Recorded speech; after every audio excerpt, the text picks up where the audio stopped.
السلام علیکم ورحمۃ اللہ وبرکاتہ۔ میں ہوں شکیل احمد اور آپ دیکھ رہے ہیں شکیل احمد آفیشیل۔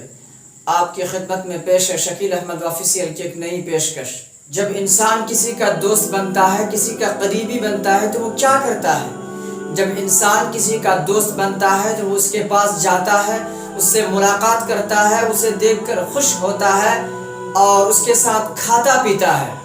اس کے ساتھ وقت گزارتا ہے اور اس کے ساتھ باہر تفریح کے لیے جاتا ہے۔ لیکن کیا آپ جانتے ہیں کہ جب انسان اللہ سے دوستی کرتا ہے، جب انسان اللہ کو اپنا دوست بنا لیتا ہے تو وہ کیا کرتا ہے؟ جی میرے بھائی اور جی میری بہن،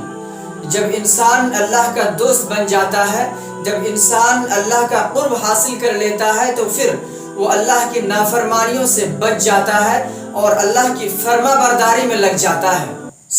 جب ہم دیکھیں کہ اس شہنشاہ کے سامنے سجدہ کرنے میں دل لگ رہا ہے، اس شہنشاہ کے سامنے سجدہ میں اپنی پیشانی کو خاک آلود کرنے میں اچھا محسوس ہو رہا ہے، تو پھر سمجھ جائیے کہ اس سے دوستی شروع ہو چکی ہے۔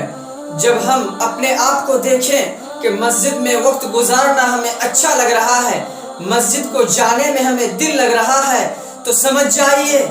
کہ ہمارے دل میں اس کی محبت کا بیج بویا جا چکا ہے۔ جب ہم اپنے آپ کو دیکھیں کہ اللہ والے کے مجلس میں بیٹھنا ہمیں اچھا لگ رہا ہے، ان کے ساتھ وقت گزارنا ہمیں اچھا محسوس ہو رہا ہے، ان کے ساتھ بیٹھ کر اس شہنشاہ کا تذکرہ سننا ہمیں اچھا لگ رہا ہے، تو پھر سمجھ جائیے کہ ہمارے دل میں اس کی محبت بڑھ چکی ہے۔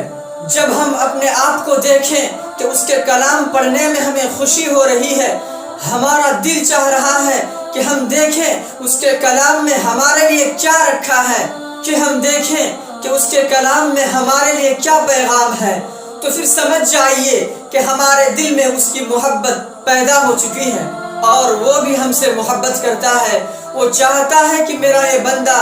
دنیا کی فکر میں ڈوبنے کے بجائے میری فکر میں ڈوبا رہے،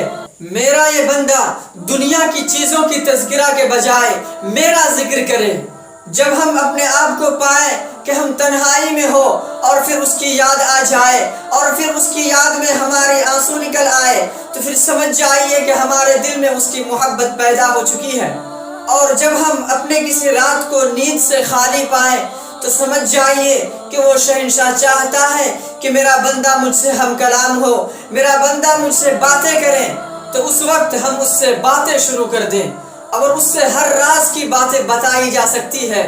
کیونکہ وہ ایسا رازداں ہے کہ جس کے پاس سے کبھی راز افشا نہیں ہوتے۔ وہ ایسا خبیر ہے جو دل میں چھپی ہوئی باتوں کو اور آنکھوں کی خیانت کو بھی جانتا ہے، پھر بھی چاہتا ہے کہ میرا بندہ مجھ سے ہم کلام ہو، میرا بندہ مجھ سے باتیں کرے، میرا بندہ مجھ سے اپنا راز بتائے، میرا بندہ اپنی ساری تکلیفوں کو میرے سامنے بیان کرے۔ وہ سب کچھ جانتا ہے، پھر بھی چاہتا ہے کہ میں اپنی بندے کی زبان سے اس کا شکوہ سنوں۔ اور ایسا نہیں کہ اسے ہماری دوستی کی ضرورت ہے، وہ تو رب ہے، وہ تو قہار ہے، وہ تو جبار ہے۔ حیرت کی بات تو یہ ہے کہ وہ رب ہونے کے باوجود بھی ہم سے دوستی کرنا چاہتا ہے۔ اس سے زیادہ حیرت کی بات تو یہ ہے کہ ہم غلام ہو کر، ہم نوکر ہو کر، ہم بندے ہو کر اس کے در سے بھاگنا چاہتے ہیں۔ ہم چاہتے ہی نہیں کہ ہم اس کے ہو جائیں، ہم چاہتے ہی نہیں کہ ہم اس کے در پر چلے جائیں۔ یہ کتنی حیرت کی اور کس قدر افسوس کی بات ہے۔ اے میرے بھائی اور اے میری بہن، اس نے اپنی دوستی کا دروازہ کھلا رکھا ہے، اس نے اعلان کر دیا ہے ان اولیاؤہ الا المتقون، کہ اگر تم مجھ سے دوستی کرنا چاہتے ہو، اگر تم میرے قریب آنا چاہتے ہو تو صرف ایک کام کرو، میں تمہارا دوست بن جاؤں گا، اور وہ کام یہ کہ تم گناہوں سے بچ جاؤ، تم گناہوں سے دوری بنا لو، تو پھر تم میرے دوست بن جاؤ گے، اور جب تم میرے دوست بن جاؤ گے تو میں بھی تمہارا دوست بن جاؤں گا۔ لیکن اس سے یہ دوستی کا موقع بہت جلد ختم ہوا چاہتا ہے، جب سانس ختم تو یہ موقع بھی ختم۔ آئیے نا، ابھی وقت ہے، ابھی موقع ہے، ہم فرما برداری کی سواری پر سوار ہو کر اس کے در پر چلتے ہیں اور اس کی دوستی کی طرف اپنا قدم بڑھاتے ہیں۔